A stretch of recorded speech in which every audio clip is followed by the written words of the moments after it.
은혜가 넘치는 귀한 찬양 감사합니다. 이제 성경 말씀을 봉독하겠습니다. 오늘 우리에게 주시는 하나님의 말씀은 사무엘상 16장 6절부터 13절 그리고 18절 말씀이 되겠습니다. 주신 말씀을 한 절씩 교독하시겠습니다. 6절을 제가 먼저 읽습니다. 그들이 오매 사무엘이 엘리압을 보고 마음에 이르기를 여호와의 기름 부으실 자가 과연 주님 앞에 있도다 하였더니 여호와께서 사무엘에게 이르시되 그의 용모와 키는 보지 말라. 내가 이미 그를 버렸노라. 내가 보는 것은 사람과 같지 아니하니 사람은 외모를 보거니와 나 여호와는 중심을 보느니라 하시더라. 이새가 아비나답을 불러 사무엘 앞을 지나가게 하매 사무엘이 이르되 이도 여호와께서 택하지 아니하셨느니라 하니 이새가 산마로 지나가게 하며 사무엘이 이르되 이도 여호와께서 택하지 아니하셨느니라 하니라. 이새가 그의 아들 7을 다 사무엘 앞으로 지나가게 하나 사무엘이 이새에게 이르되 여호와께서 이들을 택하지 아니하셨느니라 하고 또 사무엘이 이새에게 이르되 내 아들들이 다 여기 있느냐. 이새가 이르되 아직 막내가 남았는데 그는 양을 지키나이다. 사무엘이 이새에게 이르되 사람을 보내어 그를 데려오라. 그가 여기까지 우리가 식사 자리에 앉지 아니하겠노라. 이에 사람을 보내어 그를 데려오매 그의 빛이 붉고 눈이 빼어나고 얼굴이 아름답더라. 여호와께서 이르시되 이가 크니 일어나 기름을 부으라 하시는지라. 사무엘이 기름병을 가져다가 형제 중에서 그에게 부었더니 이날 이후로 다윗이 여호와의 영에게 크게 감동되니라. 사무엘이 떠나서 라마로 가니라. 18절을 함께 읽습니다. 소년 중 한 사람이 대답하여 이르되 내가 베들레헴 사람 이새의 아들을 본즉 수금을 탈 줄 알고 용기와 무용과 구변이 있는 준수한 자라. 여호와께서 그와 함께 계시더이다 하더라. 아멘. 할렐루야. 우리 찬양대 너무 귀한 찬송했습니다. 맞습니까? 또 주의 종 다윗의 때와 같이 예배가 회복된다고 선포했습니다. 우리 같은 부족한 인생이, 피조물인 인생이 창조주 하나님을, 다시 오실 주님을 영광스럽게 참된 예배자로 예배할 수 있는 것 자체가 우리의 생에 가장 고귀하고 영광스러운 줄로 확신합니다. 오늘 예배가 살아나기를 바랍니다. 이 말씀 통하여 하나님께서 성령으로 말씀과 함께 역사함으로 말미암아 우리를 녹여주시고 빚어주시고 말씀으로 채워주셔서 새로운 변화를 갖게 하시고 또 우리 모두가 다 새롭게 성숙되기를 바랍니다. 여러분 주보 오늘 오시면서 칼라로 나왔습니다. 그죠? 여기에 넣은 핵심이 뭐예요? 제가 이걸 디자인하면서 여러분 어떤 한 사람이 저 멀리 이렇게 빛이 보이는 데로 가고 있습니다. 빛이 보이십니까? 빛이 보인다. 근데 제가 이걸 보면서 뭘 생각했냐면 필그림즈 프로그레스 존 번연의 철로 역정의 주인공이 크리스천이에요. 우리 한국말로 번역을 기독도다 이렇게 하는데 이 크리스천이 그렇게 멀리 장망성, 장차 망할 성을 벗어나서 우리 영원한 세계 새 예루살렘에 이렇게 천국에 가는 그 길을 이렇게 표현하고 있는 건데 저는 좀 그런 마음으로 했는데 여러분 어떠세요? 그래서 그렇게 보이시기 바랍니다. 다윗과 함께 우리의 봄, 여름, 가을, 겨울을 지나고 겨울로만 가면 안 되고 우리 영원한 세계에 같이 가십시다. 자, 오늘 첫 번째 제가 질문하겠습니다. 여러분 다윗을 얼마나 아세요? 저는 어릴 때 우리 할아버지가 저보고 현이는 모세같이 되라 그러고 내 동생 보고는 다윗같이 되라고 그랬어요. 그래서 제가 모세는 어차피 알 거고 제가 모세처럼 되라고 그랬으니까 제 동생이 다윗처럼 되라고 그래서 제가 다윗을 좀 관심이 많았고 연구를 많이 했습니다. 많이 했는데 여러분 다윗은요 참 우리가 좀 놀라운 게 있는데 성경에 아브라함, 믿음의 조상 아브라함이 10넉장 통해서 나와요. 창세기 10넉장, 14장 14 chapter 10넉장 통해서 나오고 또 요셉도 한 16장 나오고, 야곱은 한 11장쯤 나오고, 엘리야는 한 10장쯤 나와요. 구약을 대표하는 엘리야, 모세 이런 사람들인데, 근데 다윗은 몇 장이나 나올까요? 16장? 20장? 30장? 다윗은요 66장이 나와요. 안 놀라시네요? 그러니까 거의 아브라함의 너댓배가 나와요. 그리고 신구약 전체에 다윗이라는 이름이 1100번 등장하고, 어떻게 보면 시편을 포함하면 분량이 예수님보다 더 많아요. 그래서 우리가 이 다윗이 참 특별한데, 다윗을 보면서 우리는 단순히 다윗의 생애가 어땠다, 어떤 다윗의 전기적인 걸 가지고 그의 어떤 인생을 우리가 살펴보면서 그냥 어떻다, 뭐 교훈받는, 위로받는다, 여러분 그 정도 하면 안 되고, 다윗의 목자의 심정을 우리도 같이 갖고, 그 다음에 다윗의 하나님 나라의 구원 역사를 완성한 이 하나님의 구원사에 대한 눈을 떼야 되는 것이에요. 그래서 구약의 이사야 선지자 같은 경우도 다윗을 이새의 뿌리에서 다윗을 얘기하면서 그 예수님을 상징적으로 말씀하고, 예레미야 같은 그 눈물의 선지자도 다윗에 관해서 예수님과 연관을 어떻게 시켰냐면, 예레미야 23장 5절을 같이 보죠. 여호와의 말씀이니라. 보라, 때가 이르니 내가 다윗에게 한 의로운 가지를 일으킬 것이라. 그가 왕이 되어 지혜롭게 다스리며 세상에서 정의와 공의를 행할 것이며, 다윗에게 한 의로운 가지를 일으킬 것이라. 다윗이 구원사에게서 얼마나 구약의 중요한 인물인지를 말씀하고, 그 다음 신약 성경의 제일 마지막 요한계시록인데, 요한계시록의 제일 마지막 장이 요한계시록 22장이에요. 그리고 22장의 뒷부분에 16절에 이런 말씀을, 요한계시록 22장 16절을 봅니다. 나 예수는 교회들을 위하여 내 사자를 보내어 이것들을 너희에게 증언하게 하였느니라. 나는 다윗의 뿌리요 자손이니 곧 광명한 새벽별이라 하시더라. 신약 성경의 마무리를, 나는 다윗의 뿌리요 자손인 예수 그리스도를 마무리하는데, 그래서 다윗은 구약의 예수님의 표상이다 이렇게 말해도 큰 과언이 아닌 것이에요. 그래서 오늘 이 내용들을 앞에 놓고, 저는 단순히 뭐 다윗의 어떤 생애적인 것, 다윗을 우리가 잘 아는 그런 분들은 제가 과감하게 생략을 좀 하고, 중요한 것은 이 다윗을 통하여 우리가 다윗에 대한 지식을 많이 알아가, 또 성경 지식 이것도 필요합니다만은 그 지식보다 더 중요한 것은 우리가 다윗처럼 사는 것이에요. 다윗처럼 되는 것이에요. 그래서 저는 기도하면서 오늘 이 메시지가 다윗처럼 되는 데 있어서 우리에게 강인하고도 도전적이고도 현실적인 메시지가 되게 하여 주시옵소서. 강인하고도 도전적이고도 현실적인 메시지가 되게 하여 주십시오. 저와 우리 온 교우들에게 동일한 이런 은혜를 가질 수 있도록 주여 우리를 불쌍히 여겨 주시옵소서. 먼저 오늘 말씀의 배경을 좀 보겠습니다. 오늘 이 배경은 다윗이 이와 같이 사무엘 선지자에게 기름 부음 받는 내용이에요. 그런데 이 기름 부음을 받는 그 배경이 있어요. 왜 기름 부음을 받아야 되냐?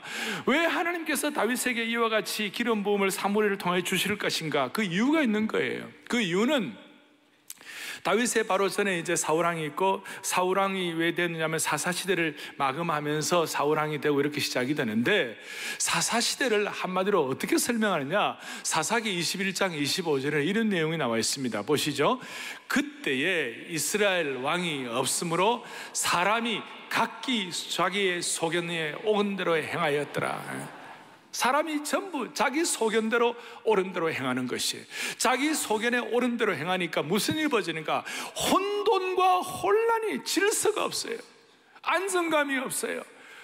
어두움이에요. 희망의 빛이 보이잖아요. 그래서 사람들이 뭐냐면 우리도 왕 달라고 그랬을 때, 그 왕 달라는 것이 하나님의 마음에 합한 요청이었어요? 아니면 하나님께서 참 안타까워하는 요청이었어요? 전자예요, 후자예요?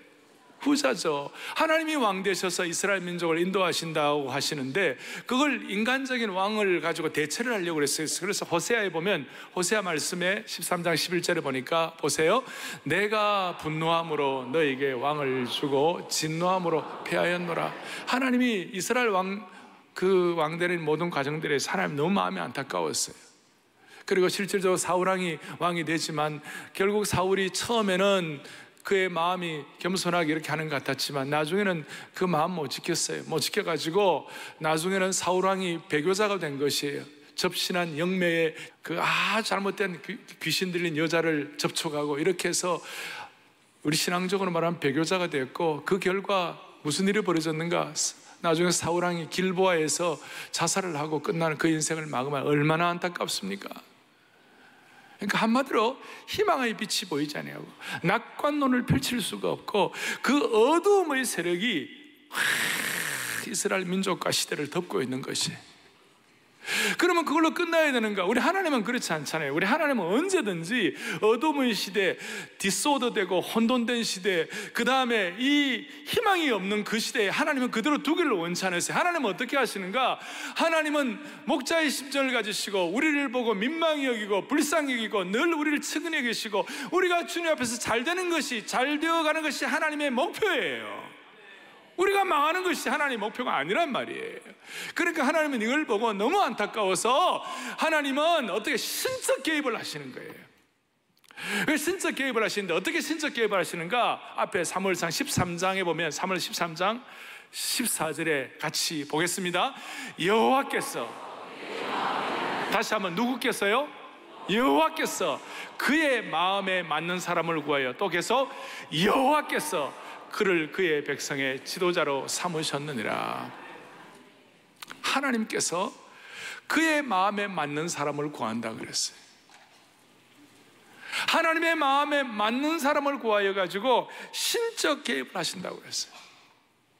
그래서 하나님의 마음에 맞는 사람을 어떻게 신적 개입을 하셔서 어떻게 구하시는가, 그 내용을 살펴보면 오늘 여기에 나오잖아요. 이새의 집에 가서 사무엘이 16장 1절에 사무엘을 보고 뭐라고 그랬습니까? 하나님께서 가서 이새의 집에 가가지고 그 아들 중에 하나의 기름을 부으라 그랬어요. 그 누군지 몰라요. 하나님만이 아시는 거예요. 그렇게 성령 충만하고 사사의 대표격인 우리 사무엘 선지자도 누군지를 몰랐어요. 사무엘 선지자조차도 감히 알 수가 없는 하나님의 신비한 하나님의 주권이었어요. 사무엘이 이제 이새의 집에 갔습니다. 가갖고 아들들을 데리고 오라 하니까 아들들을 데리고 와서 7 아들을 데리고 왔어요. 7 아들을 데려와가지고 이제 사무엘 앞을 지나가면서 이 사람입니까 하나님? 이 사람이 하나님. 그런데 처음에 엘리압이 탁 지나가는데 너무 멋있게 보였어요. 이야, 이 사람이 과연 이스라엘의 왕 될 만한 사람이라고 사무엘의 기름 부음을 주려고 할 때 하나님께서 너 엘리압 아니야. 둘째 아들 지나갔습니다. 이 사람도 괜찮은데 너 아니야. 셋째 아들 아니야. 7 아들까지 다 지나가는 거예요. 그런데 하나님은 다 아니라고 그러시는 거예요. 그럼 어디 있느냐고. 그래서 사무엘이 이새에게 물었어요. 7 아들 다 지나갔는데 또 아들이 있느냐 그러니까 이새가 하나 더 있기는 있습니다. 엑스트라가 하나 있습니다. 그래서 다윗은 8번째 아들이었어요. 그걸 보면서 우리는 이제 그런 얘기를 많이 합니다. 거기에 하나님께서 세상에 문벌 없는 자, 약한 자, 엑스트라 같은 사람, 부족한 자, 천한 자, 연약한 자를 쓰셔서 지혜롭고 강한 자를 부끄럽게 하신다. 그 하나님의 사람을 선택하는 원칙이다. 그러면서 오늘 요절 중에 하나인 16장 7절에 이렇게 나와요. 여호와께서 사무엘에게 이르시되 그의 용모와 키를 보지 말라. 내가 이미 그를 버렸노라. 그러고 난 다음에 중요한 7절 뒷부분에 내가 보는 것은 사람과 같지 아니하니 사람은 뭘 보지만 외모를 보거니와 나는 뭐예요? 나 여호와는 뭘 본다고요? 중심을 본다. 사람은 외모를 보거니와 나 여호와는 중심을 본다. 얼마나 좋습니까? 그런데 또 이걸 또 어떤 사람은 악용을 하는 사람들이 있어요. 하나님은 외모를 안 보시고 중심만 보신다. 그리고 일주일 동안 목욕 안 하고 다니는 거예요. 그거는 좀 유치한 거예요. 그런 뜻이 아니에요. 하나님은 하나님의 마음을 갖고 있는 자가 누군가 그걸 살펴보시는 것이에요. 마음을 중심을 보신다. 오늘도 우리는 이 예배를 드리면서 하나님께 우리의 마음과 중심이 어디에 있는가 확인하셔야 돼요. 저는 우리 교육자들과 늘 조심하고 우리는 늘 우리가 참 고민하는 게 있는 거예요. 그게 뭐냐? 내 마음과 중심이 얼마나 하나님 앞에서 내 중심을 보실 때 나는 순전한 사람인가? 순수하고 온전한 심정으로 하나님을 섬기는 사람인가? 자칫 잘못하면 우리가 늘 드리는 예배, 특별히 사역자들 같은 경우는 주일날 여러 번 같이 예배를 드리는 거예요. 일반 성도들은 예배를 자주 드려요. 예배 익숙자가 되기 쉬워요. 그런데 중심을 보시는 하나님은 예배 익숙한 사람이 아니라 우리가 참된 예배자가 되기를 원하시는 것이에요. 사역자들 입장에서 잘못하면 사역 기술자, 예배 기술자가 되기 쉬운 거예요. 그러나 주님 앞에 우리는 또 다윗의 때와 같이 참된 예배를 회복하여 참된 예배자로 주님 앞에 나오기를 원하는 것이에요. 그러니까 막 인간적인 마음을 써서 예배를 잘 드려보자 이게 아니고 내 마음의 순전함이 너무 귀하고 너무 감사하고 너무 주님 앞에 내 순전성이 있음으로 말미암아 우리가 주님 앞에 예배자로 나아갈 때 주위에 있는 사람이 자연스럽게 나도 저런 예배 드리고 싶다, 나도 저런 예배자와 같이 주님 앞에 예배의 한 자로 참여하고 싶다, 그런 마음이 생길 정도로 예배에 관한 한 여러분들과 저의 순전성을 지켜야 되는 것이에요. 오늘도 내가 매일 기쁘게 순례기를 여러분 어떤 분들은 막 덩실덩실 마음의 기쁨에 춤을 추는 거예요. 그걸 보면서 우리가 같이 예배드리고 싶은 마음이 생기는 것이에요. 마음을 지키는 거예요.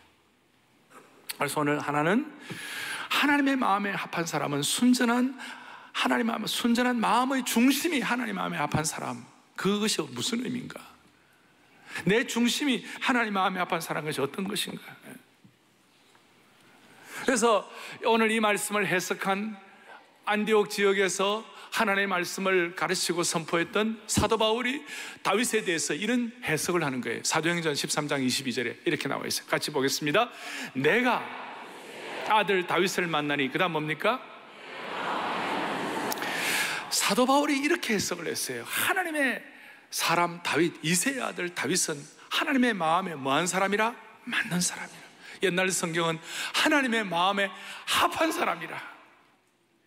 오늘 이 자리에서 예배를 드리는 저와 여러분들을 향하여 하나님께서는 오늘 이 예배를 드리는 여러분들은 하나님의 마음에 합한 누구누구다. 얼마나 귀합니까? 얼마나 사모할 일입니까? 여러분, 다윗은 상승자국이었어요. 다윗은 치열한 삶을 살았어요. 그렇지만 다윗은 예술의 달인이었어요. 오늘 18절에 있는 것처럼 하프의 달인이었어요. 수금의 달인이었어요. 그가 이런 수금을 타면 악신이 쫓겨날 정도로 어릴 때부터 그렇게 그 악기에 그렇게 익숙한 사람이었어요. 그가 시편을 얘기하면 그의 그 시편은 하나의 가장 강력한 3000년이 지난 지금도 다윗의 시편은 최고의 주옥 같은 문장이에요. 셰익스피어가 당할 수가 없어요. 시의 달인이고 예술의 달인이고 상승장군이고 위대한 목자요, 궁중음악가요, 골리앗을 이긴 영웅이요, 탁월한 건축가요, 카리스마가 있고 많은 사람의 사랑을 받는 자였어요. 동시에 다윗의 부족한 면도 있었죠. 다윗은 나약하고 어떨 때는 어리석은 선택을 하고 어려움과 음모 속에 빠지기도 하고 인간적인 비극도 겪고 전쟁터에서는 강했지만 집안에서는 약했어요. 수많은 배신을 경험했어요. 그래서 배신의 계절에 배신의 골짜기에서 통곡할 때가 있고 눈물을 흘리며 기드론을 맨발로 지나갔어요. 아버지로서 유약한 그런 면도 있었고 지도자로서 편파적인 면도 있었어요. 이런 다윗의 생애, 그럼에도 불구하고 하나님께서는 다윗의 생애의 마지막 종결을 어떻게 하셨는가? 역대상 29장 28절 같이 읽어봅니다. 그가 나이 많아 늙도록 부하고 존귀를 누르다가 죽음에 그의 아들 솔로몬이 대신하여 왕이 되니라. 나는 저게 다윗이 무슨 부자였다, 무슨 대단했다, 저는 그걸 강조하고 싶은 것이 아니에요. 그가 부하고 존귀를 누리다가 죽었다는 말은 다윗은 끝이 좋았다 그 말이에요. 우리식으로 표현하면 finishing well을 했다 그 말이에요. 저는 성도들과 함께 같이 기도합니다. 여러분, 언제가 인생의 피크가 되면 좋겠어요? 40대? 30대? 50대? 아니에요. 저와 여러분의 인생의 피크는요, 주님 앞에 서는 그날을, 마지막 숨 거두는 그날이 우리의 인생의 피크가 되어야 합니다. 얼마나 소중한지 몰라요. 그러니까 다윗이 이와 같이 피니싱 웨이를 될 수 있었던 이유가 무엇일까? 그가 대단한 장군이요, 시인이요, 달인이요, 그의 어떤 카리스마와 그의 어떤 대단한 이것 때문에 딱 하나예요. 다윗은 하나님의 마음에 합한 자로서 마음을 지킨 것이에요. 끝까지 마음을 지켰어요. 수많은 배신의 계절에도 다윗은 마음을 지켰어요. 수많은 상처 입는 고통의 골짜기에서도 다윗은 마음을 지켰어요. 핵심적으로 말하면 마음 지키기예요. 여러분, 마음을 지키는 은혜가 있기를 바랍니다. 마음, 그리스도인으로서 우리는 마음을 지켜야 돼요. 그러니까 그 마음은 뭐냐? 내 고집을 지키는 것이 아니에요. 하나님께서 내게 보여주신 그 마음을 우리가 지키는 것이에요.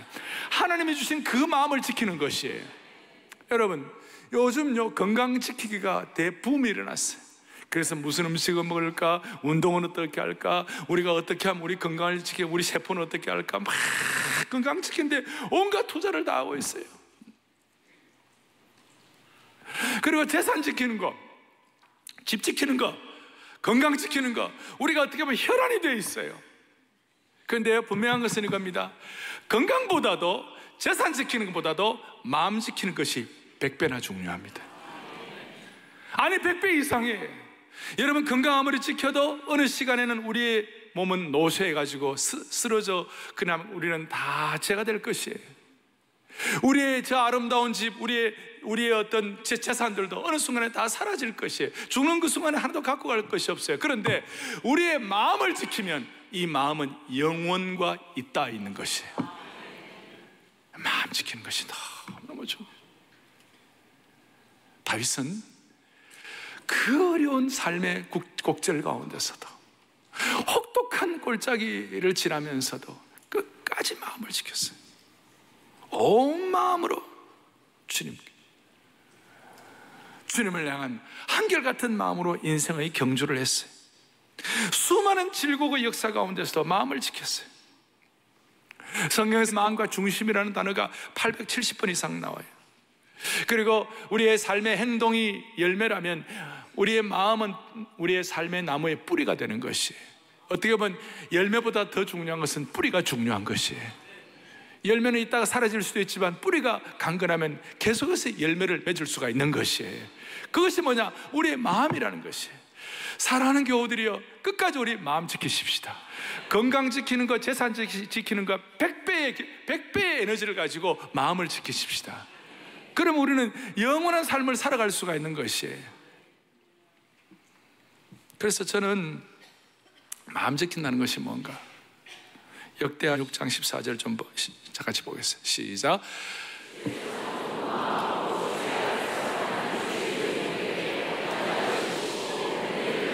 역대하 6장 14절에 주께서는 온 마음으로 주의 앞서 행하는 주의 종들에게 첫째 뭐 하시고요? 언약을 지키시고, 그 다음 뭘 한다고요? 그러니까 온 마음, whole heart, 마음 지키는 자에게 하나님은 언약을 지키시고 은혜를 베푸신다고 그랬어요. 그 대표적인 예가 다윗이에요. 하나님은 최고의 관심사가 안에 있어요. 하나님은 온 땅을 향하여, 오늘 이 시대를 향하여, 지금 이 순간을 향하여 하나님의 관심, 하나님 막, 누구 새 관찰하는 사람이 조류 버드워칭 그거 막 관심 있어가지고 막 하듯이, 하나님의 관심은, 하나님의 관찰의 관심은 뭐냐면요, 여호와의 눈은 온 땅을 두루 감찰하사 자기를 향하여 전심을 향하는 자에게 능력을 베푸신다고 그랬어요. 똑같은 비슷한 말씀이에요. 하나님의 관심은 하나님을 향하여 온전한 마음이 되어 있는 사람을 하나님은 계속 관심을 갖고 계시는 것이에요.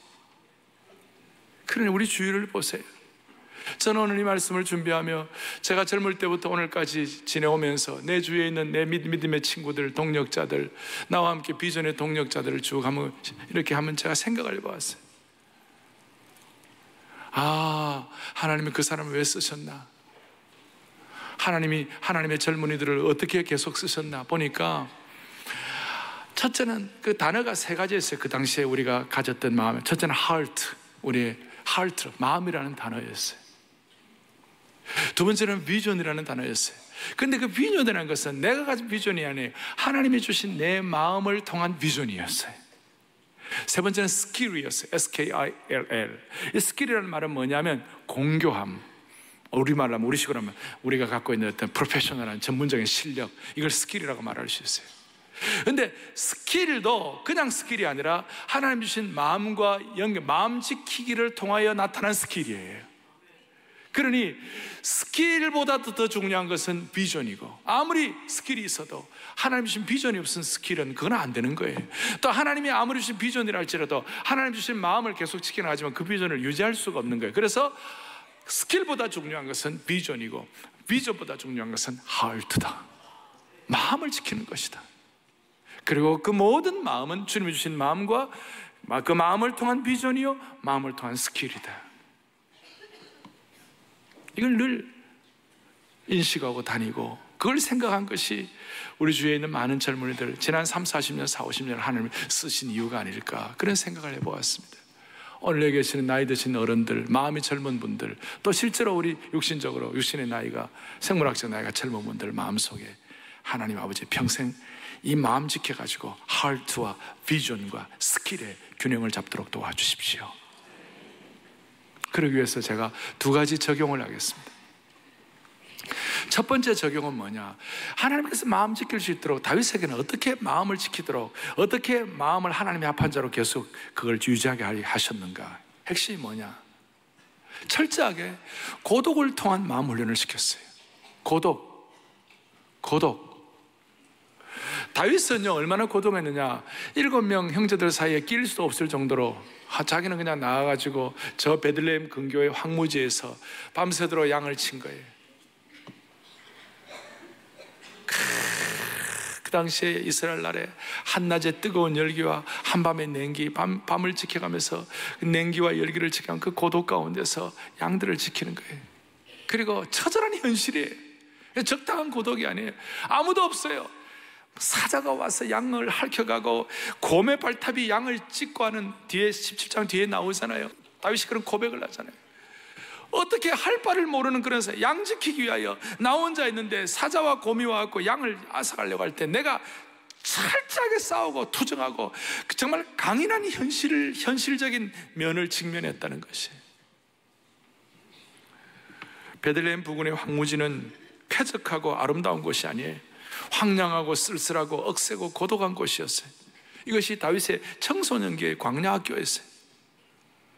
그런데 놀라운 것은 이 철저한 고독 자체가, 하나님께서 허락하신 고독한 환경 자체는요, 하나님의 사람의 마음을 지키는 훈련에는 최고의 참 좋은 계기예요. 여러분, 부부가 살아도 고독해요. 방을 같이 써도 고독해요. 당신은 내 마음 몰라? 직장에서도 고독해요. 예배를 드리면서도 고독한 분들이 있어요. 근데 이 고독은요 너무나 좋은 찬스예요. 고독은 하나님에 대한 눈이 열릴 수 있는 찬스예요. 하나님을 깨달을 수 있는 찬스예요. 그리고 하나님을 통해 진정으로 만족할 수 있는 계기가 되는 것이에요. 시편 102편 6절 7절로 이런 내용이 나옵니다. 보지요. 나는 황폐한 곳에 부엉이와 같이 되었삼. 7절, 내가 밤을 새우니 지붕 위에 외로운 참새 같으니이다. 여러분, 지붕 위에 외로운 참새 아십니까? 오죽하면 참새 시리즈가 나오겠습니까? 얼마나 고독하면.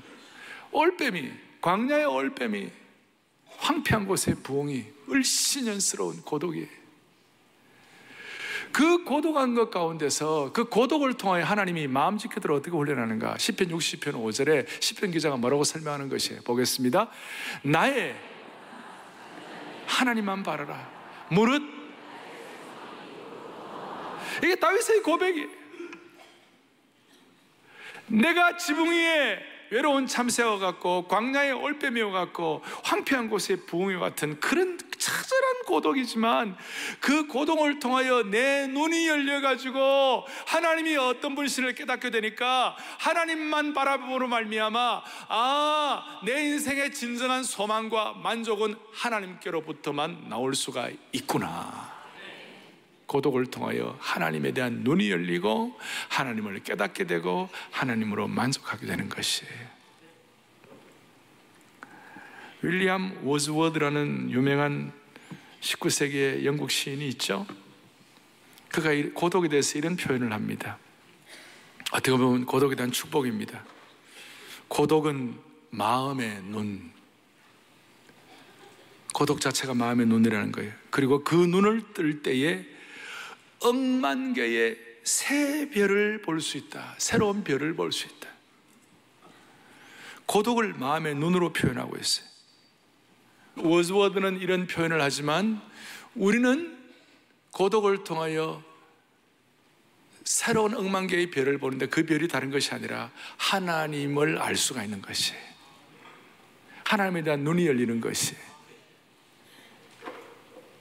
그런데 마귀는 이 마음을 전쟁터로 삼아가지고요, 마귀는 마음을 전쟁터로 삼아가지고 어떻게 하든지 하나님을 향한 우리의 눈이, 우리의 마음의 창이 깨끗하게 열리지 않도록 거기에다가 폭탄을 던지고 거기에다가 왜곡시키고 거기를 오염시키고 거기에다가 진창을 만들어가지고 엉망진창으로 만드는 거예요.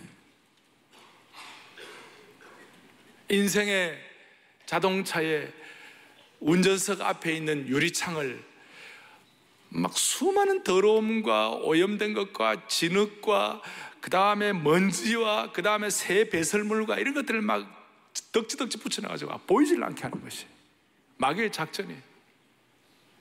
그래서 우리는 이런 고독을 통하여 우리의 마음의 창을 깨끗이 닦는 것이에요. 마태복음 5장 8절에 뭐라고 나와 있는가? 이런 말씀이 있어요. 마태복음 5장 8절을 같이 보겠습니다. 함께요.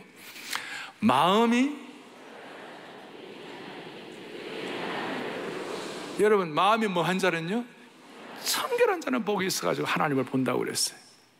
언제 청결해져요, 우리가? 맨날 뭐 파티하고, 파티걸 있잖아요. 맨날 파티하고, 맨날 뭐 좋고, 맨날 웅성웅성하고, 맨날 그래갖고 우리가 어떻게 마음의 창을 청결하게 하기가 쉽지가 않아요. 아브라함은 철저하게 고독하게 했죠. 하나님께서 모세 철저하게 호렙산에서 고독하게 만들었죠. 엘리야는 오죽하면 나만 남았다고 그랬어요. 바울 사도 같은 경우는 아라비아에서 3년 동안의 고독을 지나고 나중에는 실제 사역의 현장에서도 수많은 사람들이 바울 사도에게 당신이 무슨 사도성이 있냐, 당신이 무슨 사도냐, 이런 식으로 계속해서 그의 리더십을 공격하고 했어요. 그럴 때 바울의 마음은 고독하지 않을 수가 없어요. 고독했어요. 여러분, 그런데 그 고독이라는 창문을 통하여 마음이 청결해지고 하나님을 볼 수가 있다는 것이에요. 세상의 고독과 신앙인의 고독은 달라요. 세상의 고독은 내적 공허를 가져오지만 하나님과 마주하는 신앙인의 고독은 내적 충만을 통하여 주님을 깨닫게 되는 것이에요. 하나님의 사람으로 빚어지고 우리 교회가 지금 기도하는 역경지수를 높이고 이 고독을 통하여 주님을 더 깊이 알아가는 내 마음의 눈을 열고 내 삶을 재정렬하는 은혜가 있을 때 사랑하는 교우들이여, 우리는 마음을 지킬 수가 있습니다. 그럴 때 우리는 거룩한 고독이 될 수 있고 소중한 고독이 될 수 있고 의미가 있는 고독이 될 수 있어요. 그리고 고독에는 반드시 장소가 필요해요.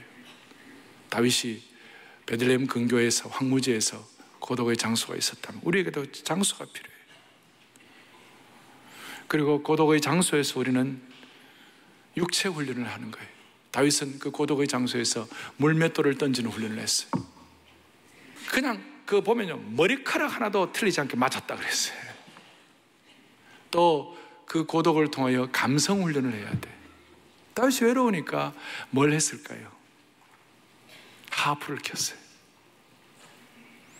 우리로 말하면 그 수금을 타는 우리식으로 말하면 이 바이올린하고 첼로하고 비올라 최고의 전문가가 됐어요. 너무나 아름다운 감성 훈련을 한 거예요. 그래서 사울왕이 정신적으로 혼란스럽고 정신적으로 무질서하고 디스오더되고 황폐하고 그래갖고 이거 어떻게 해결해보고 치유받아보고자 누구 없냐 그랬을 때 음악 잘하는 사람 없을 때 다윗을 불렀어요. 그래서 굉장히 중요한 은유인데요, 다윗이 궁정에 들어가가지고 하프를 켜면서 사울왕의 혼란스럽고 그 다음에 복잡하고 정신적으로 타격받고 상처 입은 그 사울의 영혼을 위하여 다윗이 고독훈련을 통한 감성훈련을 통한 그와 같이 아름다운 연주를 하게 되니까 무슨 일이 벌어졌는가? 그 사울왕이 잠시나마 그 혼란스럽고 고통스럽고 상처 입고 그 집중되어졌다는 그 모든 것들이 재정렬이 되고 질서가 잡히게 된 것이에요. 이걸 우리가 좀 깊이 생각하면 이렇게 말할 수 있어요. 우리가 우리의 마음을 지켜서 고독훈련을 잘하면 우리 주위에 혼란스럽고 답답하고 무질서한 것이 정리가 되는 것이에요. 그 마음을 지킬 수 있어요. 그리고 찬양을 하게 되는, 그리고 기쁨으로 음악을 연주하는 것이에요. 여러분, 그 휘파람을 불면서 수금을 연주하고 우리 식으로 말하면 저 현악기들을 연주하게 될 때 무슨 일이 벌어지는가? 기쁨에 충만한 거예요. 휘바람을 불어가는 거예요. 여러분, 마음이 유쾌하고 휘바람 불면 반드시 하나님 주신 마음을 지킬 수가 있는 것이에요. 우리로 말하면 찬양이라고 말할 수 있죠. 이제 또 하나, 고독훈련과 함께 고독을 통한 마음 지키기 훈련, 또 하나 중요한 것이 있어요. 제가 아예 답을 설명을 하겠습니다. 왕직 수행을 통한 마음 훈련이에요. 이게 무슨 말이냐? 자, 오늘 다윗이 사무엘에게 기름 부음 받았어요. 13절에 사무엘이 기름 뿔병을 가져다가 그의 형제 중에서 그에게 부었더니 이날 이후로 다윗이 여호와의 영에 크게 감동되니라 그랬어요. 다윗의 BC와 AD가 그의 인생의 전기, 그의 하나의 터닝 포인트가 시작이 되는 거예요. 기름 부음 받았어요. 그런데 실제로 다윗이 왕이 언제 되느냐? 헤브론에 등극할 때 30세였어요. 그것은 유다 족속들만을 위한 왕이었어요. 나중에 이스라엘 12지파 전체의 왕이 되는 것은 37세였어요. 그러니까 다윗이 이때 왕으로 기름 부음 받고 실제로 왕의 대관식을 하는 것은 20년쯤 지났어요. 그 20년의 기간 동안에는 다윗이 말로 다 할 수 없는 핍절한 환경들을 많이 거쳤어요. 그 중에 하나가 도망자로 다녔어요. 입에 침을 흘릴 정도로 그런 바보처럼 살 때가 있었어요. 깊은 상처를 받았어요. 어떨 때는 종처럼 살았어요. 왕으로 기름 부음을 받았지만 실제 대관식은 20년 뒤였어요. 그런데 그 20년 동안 다윗의 마음을 철저하게 지킬 수 있게 할 것이 무엇인가? 깊은 상처 가운데서도 도망자로 다니면서도 그리고 또 종으로 살면서도 하나님께서 다윗의 마음을 지키게 한 건 핵심이 무엇인가? 나는 기름 부음 받은 자야.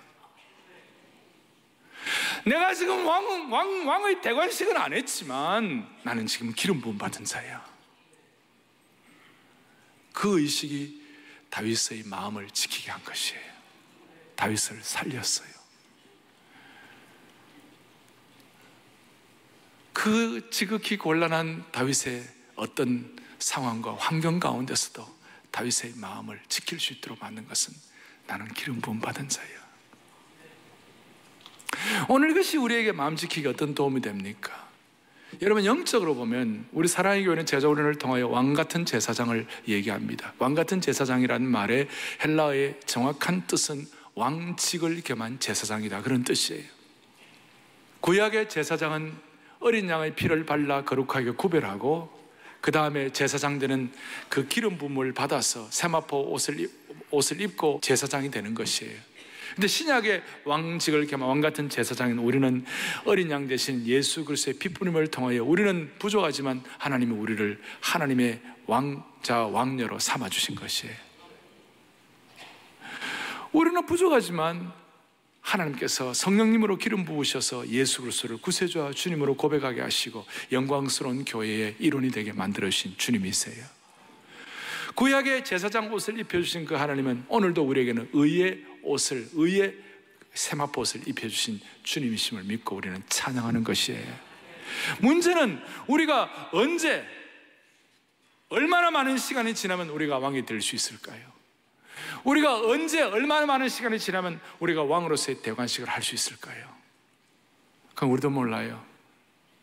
주님만이 아시는 거예요. 그때가 될 때까지 우리는 아무리 답답하고 어려운 일이 있다 할지라도 다윗이 자기 마음 기름 부음 받은 것 때문에 자기 마음을 지킨 것처럼 우리도 우리 마음을 지켜야 되는 것이에요. 좀 답답하게 굴어도 우리가 여유를 갖고, 남이 다섯을 해달라면 우리가 열을 해주는 거예요. 왜냐면 왕으로 기름 부음 받았기 때문에, 하나님 나라의 왕자 왕녀니까. 그래서 여러분, 이 왕직을 수행하는 마음 훈련을 통하여 우리는 품위를 갖는 인생이 될 수가 있어요. 거룩한 품위예요. 사람의 격이에요. 인생의 어떤 그 거룩한 홀리 프레스티지가 우리에게 있는 것이에요. 사람은 마음먹기에 달려있어요. 맞죠? 아니, 왜 대답 안 하세요? 인생은 마음먹기에 달려있어요. 오늘 이 예배를 드리면서 진짜 하나님의 마음을 지켜야 되는 것이에요. 정리하겠습니다. 성경의 위대한 인물은 아브라함도 기적이 많았어요. 100세에 이삭을 낳은 것 자체가 기적이죠. 모세는 위대한 기적을 경험했어요. 홍해가 갈라지는 것, 출애굽의 그 열지양의 기적, 반석에서 샘물이 터지는 만나와 메추라기와 그리고 구름기둥과 불기둥의 영광스러운 기적을 경험했어요. 야곱 같은 사람들도 꿈을 꾸니까 하늘에 사닥다리가 오르락내려가면서 야곱도 야복강가에서 하나님과 씨름하는 기적을 체험했어요. 그런데요, 이 놀라운 다윗은요, 성경에 거의 기적이 없어요. 뭐가 없다고요? 거의 기적이 없어요. 그런데 다윗에게 가장 큰 기적은요, 마음 지킨 거예요. 끝까지 사도 바울이 해석한 대로 다윗은 내 마음에 합한 자다, 하나님의 마음에 합한 자다. 오늘 건강 지키는 것도 중요하고 재산 지키는 것도 중요하지만 여러분, 마음을 지키십시다. 그래야 끝까지 잘 같이 가십시다. 오늘이 시작입니다. 이제 이거 잘 다윗처럼 우리가 무장해서 하나님 나라에 위하여 멋있게 쓰임받는 21세기의 하나님의 종들이 되기를 간절히 바랍니다. 오늘 다윗이 이런 마음 가지고 감성훈련도 할 때 마음 지키려고 수금을 타면서 휘파람을 찬양했어요.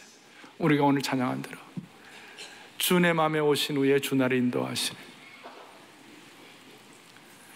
주 예수 내 마음에 들어와 계신 후 변하여 새 사람 되고, 주 예수 내 마음에 오심. 그 다음에 가사가 물밀듯 내 마음에 기쁨이 넘치면 주 예수 내 마음에 오심. 우리 마음 지키기를 통하여 기쁨의 휘파람을 불면서 곡절 많은 인생 가운데 마음 잘 지켜 우리가 주님 앞에서 인생의 봄, 여름, 가을, 겨울을 통하여 피니싱을 할 수 있도록 축복해 주시기를 간절히 소망합니다.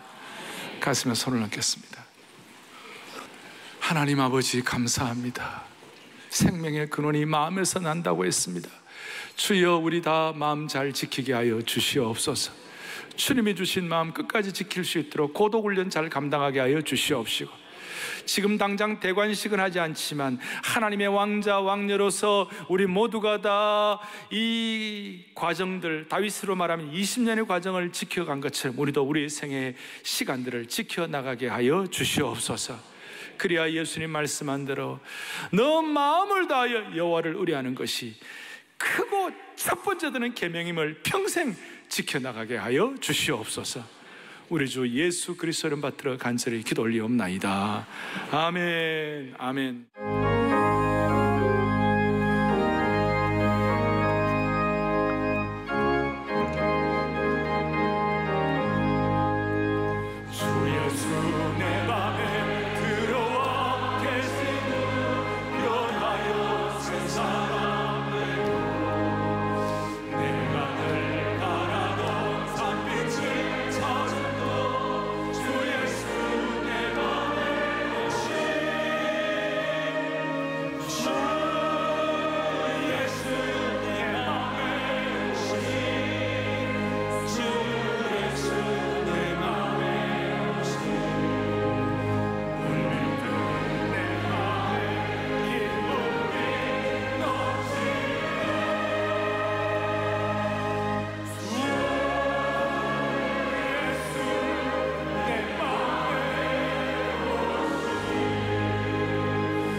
임마누엘교회 주일학교는 어린이 주일을 맞아 특별한 시간을 가졌습니다.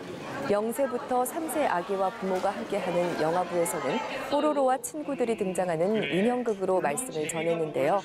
아빠 엄마 품 안에 안겨서 언약궤를 지킨 오베데돔의 이야기를 보고 하나님만 예배하는 복된 가정이 되도록 기도했습니다. 이어진 특별한 순서. 조금은 서투르지만 아빠들이 동심으로 돌아가 찬양에 맞춘 율동으로 하나님이 천지를 창조하신 이야기를 나눴습니다.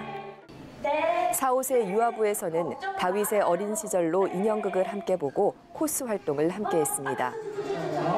유아부 아이들 모두가 후프 터널 지나기, 장애물 넘기 등 놀이를 통해 말씀을 되새겼습니다. 유치부와 유년부, 초등부에서는 운동회가 진행됐습니다. 모두가 한 마음으로 힘을 합쳐야 하는 줄다리기, 팀워크가 필요한 단체 줄넘기 등 다양한 경기를 하면서 신나게 뛰놀 수 있었는데요. 승부와 상관없이 서로 응원하고 즐거운 시간을 함께 보내며 주일학교의 소중함을 느낄 수 있었습니다.